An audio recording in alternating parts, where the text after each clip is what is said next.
game and send it in today. Asian film buyers love an action-adventure film, so the games maker was a popular choice at the 2015 Hong Kong Filmart. CMG, the Beverly Hills-based company that showed the film, says that interest is what keeps the event fixed on the American company's calendar. A lot of Asian buyers come here to Hong Kong. You know, it's a great city. They come here, and some of them don't attend other film festivals or markets like Cannes or Berlin or AFM, and it's an opportunity for us to continue to build those relationships. As it attracted a record number of buyers, the 19th edition of Filmart also offered some game-changing insight from speakers such as Jeff Gomez. At the fair for the first time, Gomez shared his experience producing transmedia for blockbusters including Avatar, Transformers and Halo.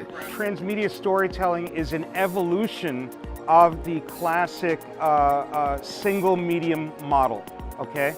The reasoning is this.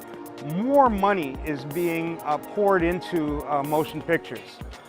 We're seeing the success of motion picture franchises, right? Like Star Wars and Harry Potter and Marvel superheroes, right? So Asian money is going into those productions. Why not examine what that model is and adapt it to the needs of the Asian market? As an anime, manga and manhwa fan since childhood, he welcomes the idea of Asia developing local blockbuster content that embraces multi-platform storytelling. With recent news that American film giant 21st Century Fox is to invest in a couple of miniseries to be filmed in Hong Kong using local production talent and stars, it's a sentiment echoed by buyers at the fair who see an increasing interest in sourcing Asian content. That's the trend, especially in Asia.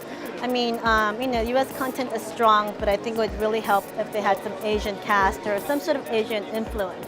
Content is going more global. I mean, that's the trend. Chinese films are going to benefit from getting revenues out of North America. We're the largest film market so far.